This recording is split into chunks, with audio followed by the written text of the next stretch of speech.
भगवान बुद्ध, जिन्हें सिद्धार्थ गौतम के नाम से भी जाना जाता है, का जन्म लगभग 563 ईसा पूर्व में कपिलवस्तु के निकट लुम्बिनी में हुआ था। वह शाक्य गणराज्य के राजा शुद्धोधन और महारानी माया के पुत्र थे। सिद्धार्थ का जन्म एक राजकुमार के रूप में हुआ था और उनके जीवन का प्रारंभिक काल ऐश्वर्य और विलासिता में बीता। सिद्धार्थ का जन्म एक विशेष घटना के रूप में देखा गया था। उनकी माता महारानी माया ने सपने में एक सफेद हाथी को देखा था जो उनके गर्भ में प्रवेश कर गया। यह सपना भविष्यवाणी की तरह माना गया था कि उनका पुत्र या तो एक महान राजा बनेगा या एक महान धार्मिक नेता। सिद्धार्थ का जन्म एक बगीचे में हुआ जहां महारानी माया का 1 साल के बाद ही निधन हो गया। इसके बाद सिद्धार्थ का पालन पोषण उनकी मौसी महाप्रजापति गौतमी ने किया। जब सिद्धार्थ जवान हुए तो उनका विवाह यशोधरा से हुआ और उन्हें राहुल नामक एक पुत्र की प्राप्ति हुई। सिद्धार्थ का जीवन महल में आनंद और विलासिता में बीत रहा था, परंतु उनकी भीतर की जिज्ञासा और सत्य की खोज उन्हें चैन नहीं लेने दे रही थी। सिद्धार्थ का जीवन तब बदल गया जब उन्होंने महल से बाहर 4 दृश्य देखे।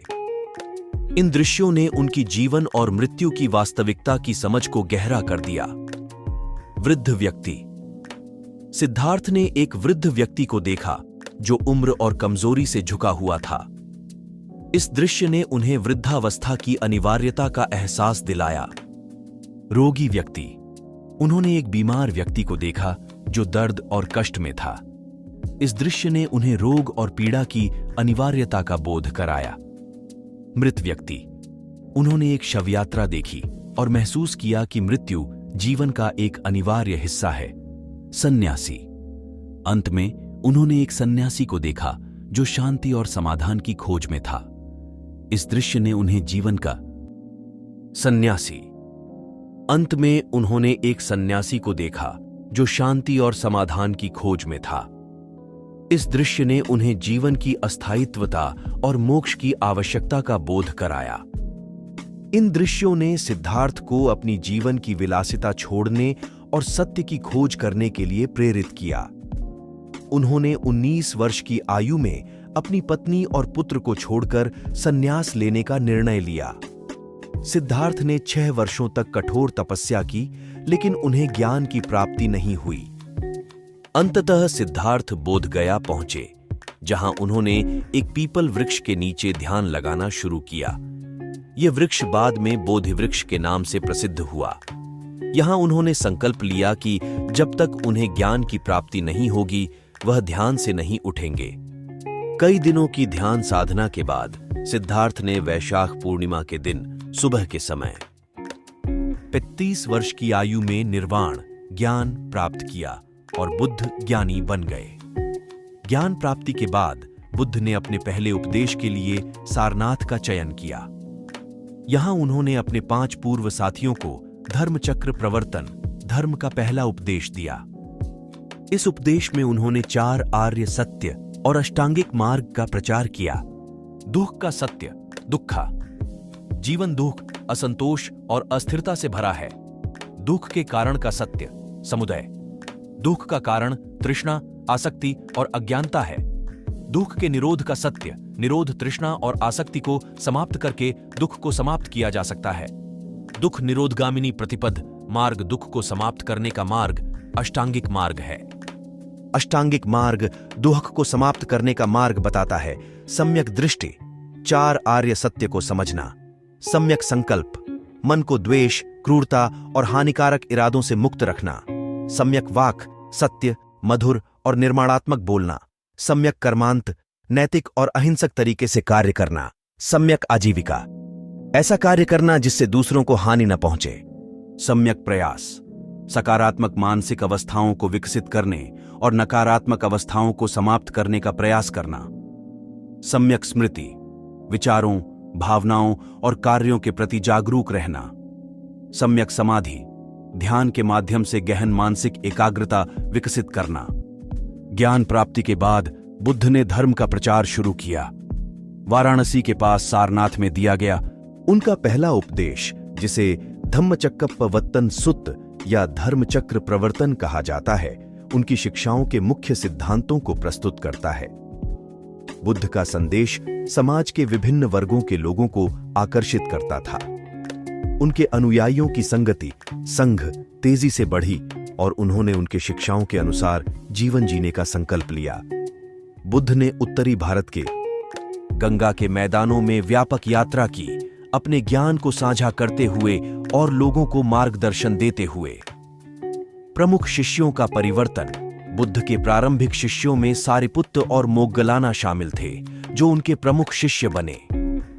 उनके चचेरे भाई आनंद उनके व्यक्तिगत परिचर बने और बुद्ध के शिक्षाओं के संरक्षण में महत्वपूर्ण भूमिका निभाई। जातक कथाएं। ये कहानियां बुद्ध के पिछले जीवनों के बारे में हैं, जो उनके द्वारा विकसित किए गए गुणों जैसे करुणा, ज्ञान और दृढ़ संकल्प को दर्शाती हैं। देवदत्त की चुनौती। बुद्ध को उनके चचेरे भाई देवदत्त से विरोध का सामना करना पड़ा, जिन्होंने संघ के नेतृत्व को अपने हाथ में लेने का प्रयास किया। देवदत्त के प्रयासों के बावजूद बुद्ध अडिग और करुणामय बने रहे। बुद्ध की शिक्षाएं केवल दार्शनिक नहीं थीं, बल्कि सामाजिक और नैतिक मुद्दों को भी संबोधित करती थीं। उन्होंने जाति व्यवस्था का विरोध किया और सभी प्राणियों की समानता पर जोर दिया। उन्होंने अहिंसा, सत्यता और करुणा को प्रोत्साहित किया। बुद्ध ने नैतिक आचरण के लिए दिशा निर्देश भी स्थापित किए, जिन्हें पंचशील कहा जाता है, जो गृहस्थ अनुयायियों के लिए नैतिक आधार प्रदान करते हैं। प्राणियों की हत्या से परहेज करना, दूसरों की चीजें लेने से परहेज करना, अनुचित यौन संबंधों से परहेज करना, असत्य भाषण से परहेज करना, मादक पदार्थों से परहेज करना जो मन को भ्रमित करते हैं। बुद्ध ने 80 वर्ष की आयु तक अपने अनुयायियों को शिक्षा और मार्गदर्शन देना जारी रखा। अपने अंतिम दिनों में वे कुशीनगर गए, जहां वे गंभीर रूप से बीमार हो गए। उन्होंने अपने अंतिम क्षणों में अपने शिष्यों को शिक्षा दी, उन्हें अपने अभ्यास में परिश्रमी रहने और धर्म में शरण लेने की याद दिलाई।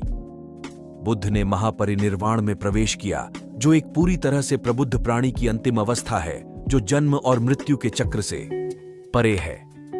उनके अंतिम शब्द थे, सभी संस्कार नाशवान हैं, परिश्रम से कार्य करो। बुद्ध की शिक्षाएं व्यापक रूप से फैल गईं, जिससे दुनिया भर के लाखों लोग प्रभावित हुए।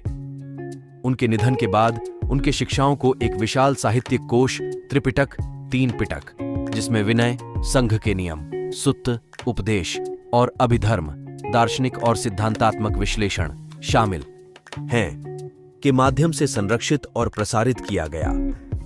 बौद्ध धर्म विभिन्न स्कूलों और परंपराओं में विकसित हुआ, जो विभिन्न संस्कृतियों और समयों के अनुकूल होते हुए भी बुद्ध की शिक्षाओं के मुख्य सिद्धांतों को बनाए रखता है।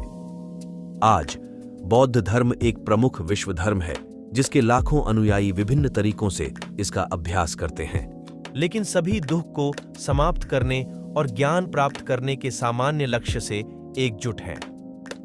भगवान बुद्ध का जीवन एक राजसी विलासिता से गहरे आध्यात्मिक अंतर्दृष्टि की यात्रा है। उनकी शिक्षाएं दुख को समझने और उसे समाप्त करने, नैतिक जीवन जीने और ज्ञान और करुणा को विकसित करने का मार्ग प्रदान करती हैं। उनका विरासत आज भी कायम है, लोगों को उनके आध्यात्मिक मार्ग पर प्रेरित और मार्गदर्शन करती रहती है।